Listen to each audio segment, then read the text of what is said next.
अगर आप इंग्लिश को लेकर काफी सीरियस हैं, सीखना चाहते हैं, तो आप जो है इस वीडियो को पूरा देखिए। जो इस वीडियो में हर एक चीज अच्छे से समझाया गया है, कब क्या पढ़ना है। तो इस वीडियो को आप पूरा देखिए, बीच पे आप कहीं भी स्किप कीजिएगा तो आपका ही नुकसान है। बात करने जा रहे हैं इस लेक्चर में 56 दिनों का एक रोड मैप है स्पोकन इंग्लिश के लिए। आप कुछ लोग जो है कई सालों से इंग्लिश सीख रहे होंगे, कुछ कैंडिडेट जो होंगे महीनों से कई महीनों से सीख रहे होंगे, और कई सारे वीडियोज जो हैं यूट्यूब पे अवेलेबल है, वहां आप देख रहे होंगे। एक से एक वीडियो आता होगा अलग अलग टॉपिक से रिलेटेड। डेली कन्वर्सेशन का वीडियो, वन डे से बोलना सिखा देंगे, ये कई सारे जो है वीडियो अवेलेबल होंगे अलग अलग टॉपिक के साथ। बट आप लोग देखते हैं, कन्वर्सेशन करते हैं, देख के प्रैक्टिस भी करते हैं, बट आपको ये नहीं पता होता है जो इस वीडियो के बाद हमें कौन सा वीडियो देखना चाहिए, हमारा रोड मैप क्या होना चाहिए, फर्स्ट स्टेप हमारा कौन सा होना चाहिए, सेकेंड स्टेप कौन सा होना चाहिए। अभी जो है जब तक आपको ये नहीं पता होता सीक्वेंस बाय सीक्वेंस आगे अब क्या पढ़ना है, नेक्स्ट डे आपको क्या करना है, ये चीजें आपको मालूम नहीं होगी, तब तक जो है आप अच्छे तरीके से ना बोलना सीख पाएंगे, ना लिखना सीख पाएंगे, किसी के साथ आप कन्वर्सेशन नहीं कर पाएंगे कॉन्फिडेंस के साथ। तो ये चीजें को हम देखते हुए हमने देखा है जो क्या चीजें जरूरी है पहले स्टार्टिंग में, उसके हिसाब से मैंने रोड मैप बनाया है। ये आप अपने खुद से फॉलो कर सकते हैं रोड मैप, या अगर आप चाहेंगे तो डे बाय डे हम आपको टीचिंग कर देंगे लाइव क्लास के साथ। बाकी आप इस तरह के जो टॉपिक हम आपको दे रहे हैं इस रोड मैप में, इस टॉपिक से रिलेटेड आप यूट्यूब पर वीडियो सर्च करके किसी का भी वीडियो आप देख सकते हैं, कोई जरूरी नहीं है आप मेरा ही वीडियो देखिए। जिसका वीडियो आपको अच्छा लगे, जहां आपको अच्छे तरीके से समझ में आए, उसके वहां से आप वीडियो देखिए, और इस रोड मैप को आप जरूर फॉलो कीजिए। और हमारे यूट्यूब जो है प्लेलिस्ट है, उसमें कई सारे वीडियो इस टॉपिक से रिलेटेड आपको मिलेंगे, और जो टॉपिक इसमें उसमें कवर नहीं है, हमारे प्लेलिस्ट में नहीं है, उसको मैं डे बाय डे कवर कर दूंगा।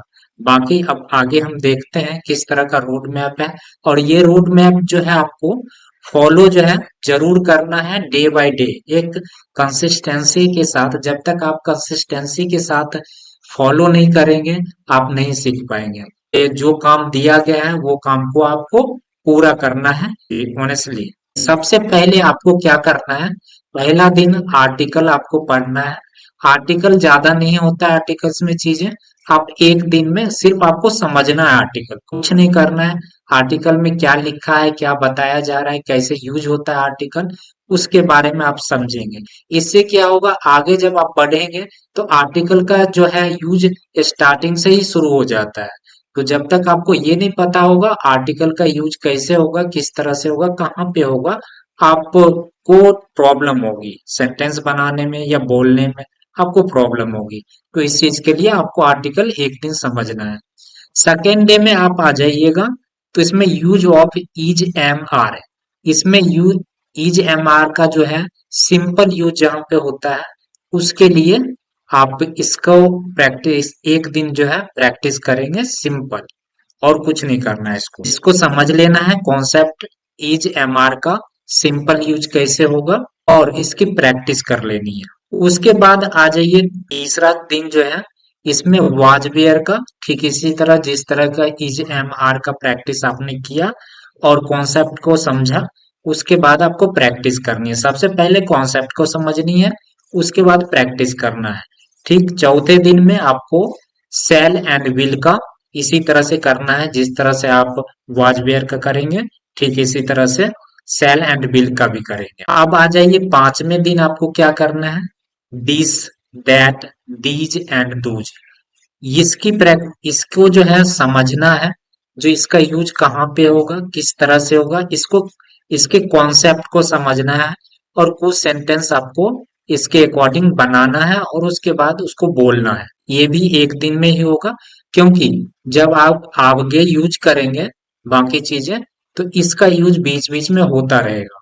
तो जब तक ये बीच बीच में इसका जानकारी आपको अच्छे से नहीं होगा, आप इसको यूज नहीं कर पाएंगे, आपको बीच बीच में डाउट होना शुरू हो जाएगा। उसके बाद verb of to have, verb to have को देखना है जो कहाँ पे यूज होता है, किस सेंस में यूज होता है।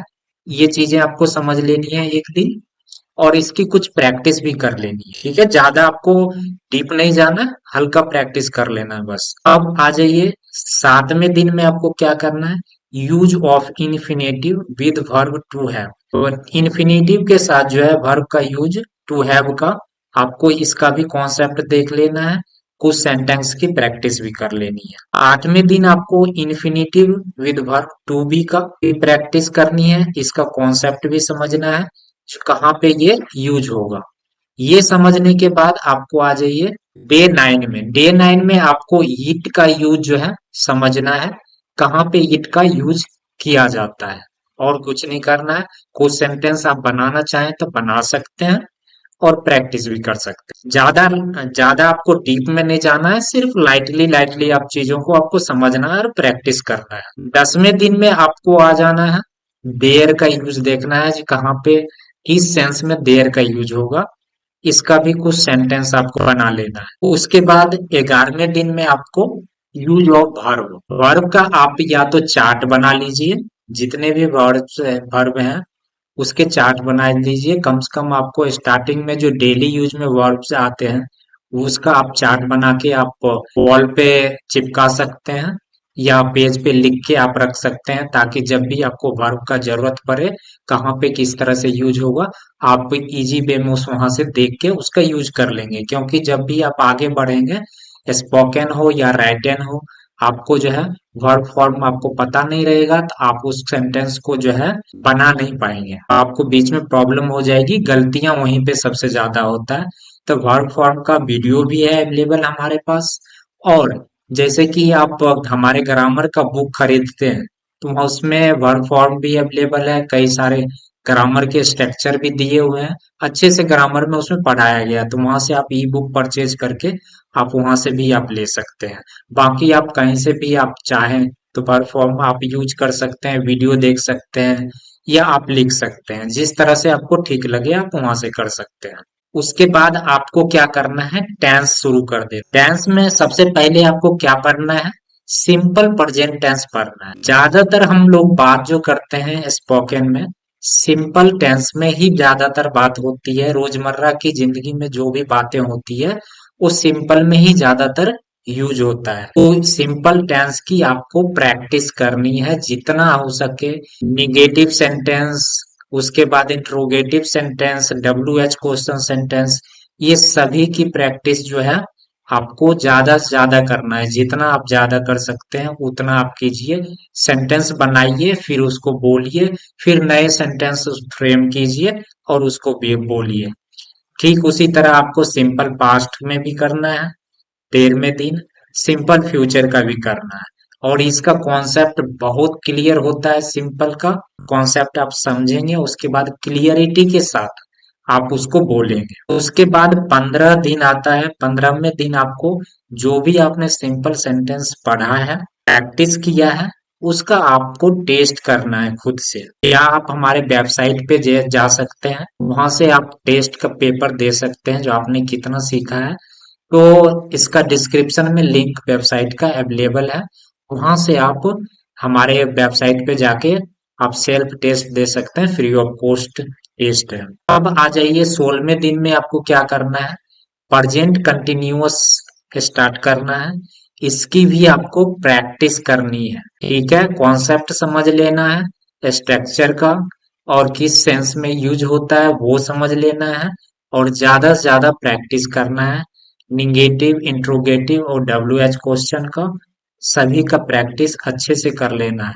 पास्ट कंटिन्यूअस का भी उसी तरह से आपको प्रैक्टिस कर लेना है। फ्यूचर कंटिन्यूअस का भी प्रैक्टिस कर लेना है। ये 18 दिन आपके कंप्लीट हो चुके हैं। ठीक है, अभी तक आपकी प्रैक्टिस होगी, मॉक टेस्ट होगी। 19वें दिन आप जो आपने इसका पढ़ा है कंटिन्यूअस का, इसका आपको टेस्ट दे देना है। उसके बाद प्रेजेंट परफेक्ट में आएंगे, प्रेजेंट परफेक्ट आएंगे, पास्ट परफेक्ट आएंगे, फ्यूचर परफेक्ट आएंगे। इन सभी का जो है आपको कॉन्सेप्ट समझना है, और ज्यादा कुछ नहीं करना है, आपको प्रैक्टिस करना है। सभी तरह के sentence, interrogative, negative, affirmative, WH question सबकी आपको ज्यादा से ज्यादा प्रैक्टिस करना है, जितना ज्यादा आप प्रैक्टिस कर सकते। उसके बाद इनकी आपको MCQ आपको टेस्ट देना है। टेस्ट देने के बाद आपको क्या करना है, फिर आ जाना है प्रेजेंट परफेक्ट कंटिन्यूअस में, present perfect, past perfect continuous में, फ्यूचर परफेक्ट कंटिन्यूअस। इनकी भी जो है आपको प्रैक्टिस करना है। सबसे पहले कॉन्सेप्ट समझना है, कॉन्सेप्ट समझने के बाद स्ट्रक्चर देखना है, उसके बाद आपको प्रैक्टिस करना है। इसके बाद आपको क्या करना है, possessive adjective, possessive noun, possessive case of noun, इसका कॉन्सेप्ट आपको समझना है, किस तरह से यूज होगा और कहाँ पे इसका यूज होगा, इसको आपको समझना है। और कुछ सेंटेंस आपको प्रैक्टिस कर लेना है, ज्यादा डीपली नहीं जाना है, आपको लाइटली हल्का प्रैक्टिस करना है और कॉन्सेप्ट को अच्छे तरीके से समझ लेना है। तो उसके बाद ये डे 28 आपका चला गया। उसके बाद आपको आ जाना है डे 29 में।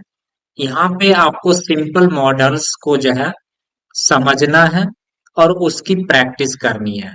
मॉडल्स पूरा नहीं समझना है, मॉडल्स में जैसे कैन हो गया, कैन का पूरा यूज नहीं समझना है, कैन कहाँ पे यूज होगा इतना ही आपको समझना है, और किस सेंस में यूज होता है वो आपको समझना है। सिंपल सिंपल, ज्यादा डीप अभी नहीं जाना आपको। उसके बाद ये प्रैक्टिस जो है आपको 29-30 2 दिन करना है। उसके बाद डे 31 से डे 33 3 दिन जो है आपका प्रीपोजिशन आपको समझना है, क्योंकि प्रीपोजिशन जो है स्टार्टिंग से ही यूज होना शुरू हो जाता है। जैसे ऑन हो गया, इन हो गया, ऑफ हो गया, तो इस तरह से प्रीपोजिशन जो है हर जगह यूज होना शुरू हो जाता है। जब आप सेंटेंस बनाते हैं तो कनेक्शन का काम यही जो है आपका करता है, तो हर जगह यूज होता है। प्रीपोजिशन आपको अच्छे से याद कर लेना है, या प्रीपोजिशन का आप चार्ट बना लीजिए, वो बहुत बेहतर रहेगा। चार्ट बना के और कुछ सेंटेंस उसके साथ बनाइए। इससे क्या होगा, प्रीपोजिशन का जब जब आपको जरूरत होगा चार्ट आपका बना रहेगा, तो आप प्रीपोजिशन का चार्ट से वहां से देख लेंगे जो कहाँ पे कौन सा यूज करना है। उसके बाद इसका MCQ टेस्ट आपको देना है, प्रीपोजिशन का MCQ टेस्ट देना है। उसके बाद आपको आ जाना है कंजंक्शन में। कंजंक्शन जो है आपको काफी हेल्प करेगा सेंटेंस लिखने में और बोलने में, क्योंकि जब आप किसी से बात करेंगे तो कनेक्शन का काम जो होता है ये कंजंक्शन में जो है वर्ड्स जो होते हैं उसी के द्वारा सबसे ज्यादा होता है। प्रीपोजिशन और कंजंक्शन ये बहुत जरूरी होता है रिटेन में भी और वो स्पोकन में भी। तो कंजंक्शन पूरा आपको समझना है, पूरा प्रैक्टिस करनी है, प्रीपोजिशन के पूरा को पूरा समझना है, पूरा प्रैक्टिस करना है। कुछ कोई भी कंजंक्शन आपको छोड़ना नहीं है, कोई भी प्रीपोजिशन आपको नहीं छोड़ना है, ठीक है। उसके बाद MCQ टेस्ट देना है। MCQ टेस्ट देने के बाद आप आ जाइए, आपको 40 से 41 2 दिन, आपको ये 40वां दिन 41वां दिन आपको वॉइस समझना है। वॉइस की सेंस में यूज होगा, इसका स्ट्रक्चर किस तरह से बनता है और इसका सेंटेंस किस बोला जाता है। तो आपका वॉइस हो गया, 41वें दिन आपका वॉइस तक कंप्लीट हो गया। 42 दिन जो होगा आपका 42वें दिन MCQ टेस्ट देना है आपको वॉइस का, ये हो जाएगा। उसके बाद आपको एडजेक्टिव, क्वांटिटी एंड नंबर, ये आपको बहुत ज्यादा जरूरी है, क्योंकि लिखने में भी और बोलने में भी इसकी जरूरत होती है। तो इसका कॉन्सेप्ट आप समझिए और इसकी प्रैक्टिस कीजिए। 45 और 47, 45 46 47 3 दिन जो है आपको क्वेश्चन टैग समझना है, इसकी प्रैक्टिस करनी है ज्यादा से ज्यादा। अब आपका डे आ गया 48। 48वें डे आपको क्या करना है ये चीजें आप समझिए। अभी तक आप अपने इस वीडियो में पैसेंस के साथ बने हुए हैं, तो मैं समझ सकता हूँ आप काफी सीरियस हैं इंग्लिश सीखने के लिए। और मैं कुछ चीजें आपको बता दूं, मैं अपने चैनल पे कई सारे वीडियो अपडेट करता रहता हूँ, तो इसके लिए आपको नए नए वीडियो देखने के लिए आप अपना हमारे चैनल को सब्सक्राइब कर सकते हैं। आपको अगर अच्छा लगे ये वीडियो तो आप सब्सक्राइब जरूर कीजिए और शेयर और लाइक जरूर कीजिएगा। अगर अच्छा लगा लाइक कीजिएगा, शेयर कीजिएगा, ताकि उन सभी लोगों के पास पहुंच सके जो आप जल्दी में सीखना चाहते हैं और खुद सेल्फ से भी सीखना चाहते हैं, तो उनके लिए काफी बेटर हो। तो उसके बाद आ जाइए, 48 दिन हो गया तो introduce of self your self, खुद को इंट्रोड्यूस कीजिए आप इंग्लिश में। आप इंट्रोडक्शन दीजिए, सेल्फ इंट्रोडक्शन आप मिरर के सामने दीजिए या लिख के आप उसको पढ़िए इंट्रोडक्शन को। ये चीजें आप कीजिए, इससे आपका कॉन्फिडेंस बिल्ड होना शुरू हो जाए। उसके बाद 49 दिन आ जाता है, watch all small story English to Hindi translation. आप YouTube पे किसी का भी वीडियो देख सकते हैं, चाहे हमारे प्लेलिस्ट में जाके आप वीडियो देख सकते हैं या जहां से आपको अच्छा लगता है, जिनका भी स्टोरी आपको YouTube पे अच्छा लगता है, उसका स्मॉल स्टोरी का आप वीडियो देखिए जो इंग्लिश से हिंदी में ट्रांसलेशन किया जाता है। बस आपको देखना है, उससे ज्यादा आपको कुछ नहीं करना है। समझ समझ खुद ब खुद आपको आने लगेगी। Read small story loudly after watching. 50वें दिन से आप शुरू करेंगे। जो है स्मॉल स्टोरी आप वो देखेंगे, या आपके पास आप स्टोरी बुक आपके पास नहीं है तो आप हमारे यहाँ से परचेज कर सकते हैं। डिस्क्रिप्शन में उसका लिंक दिया गया है, या आप कहीं से भी स्टोरी बुक आप परचेज कर सकते हैं। उसको आप रीड कीजिए, वॉच करने के बाद आप रीड कीजिए, चाहे यूट्यूब पे भी आप वीडियो देख के पॉज करके आप वहां से रीड कर सकते हैं। इसको आपको लाउडली जो है आपको रीड करना है, इससे ज्यादा आपको कुछ नहीं करना है। उसके बाद 51 दिन आ जाता है, right one story every day. एक स्टोरी आप रोज लिखिए। आप खुद से लिख सकते हैं अपनी स्टोरी बना के तो अच्छी बात है, अगर नहीं तो स्टोरी बुक जो आप परचेज करेंगे हमारे यहाँ से, चाहे आप कहीं से भी आप परचेज करते हैं ई बुक, तो उसमें से देख के आपको स्टोरी लिखना है। कुछ नहीं करना है आपको, ज्यादा से ज्यादा आपको सिर्फ लिखना है। इससे क्या होगा, आपका वर्ड मीनिंग जो आप एक एक करके याद करेंगे वर्ड्स मीनिंग, तो स्टोरी में वर्ड्स मीनिंग रहेंगे, आप लिखेंगे पढ़ेंगे तो उससे वर्ड्स मीनिंग जो है अपने आप आपको आना शुरू हो जाएगा। उसका स्पेलिंग जो है आपको सीखना नहीं पड़ेगा, आपको डायरेक्ट जब आप लिखना शुरू करेंगे पढ़ना शुरू करेंगे तो वो वर्ड्स आपको इजीली आना शुरू हो जाएगा। तो इसलिए ये जरूरी है। अब right one topic daily about any topic. एक टॉपिक आप डेली लिखिए अपने अकॉर्डिंग, जो भी आपके मन में आए। एक टॉपिक आप इंग्लिश में लिखिए अपने नोटबुक में। उसके बाद 53 दिन आ जाता है, in of free time read simple small story Indian author. आप चाहे हमारे ई बुक ले सकते हैं, ई बुक का स्टोरी का, या कोई भी आप हार्ड कॉपी जो है बाहर से परचेज कर सकते हैं।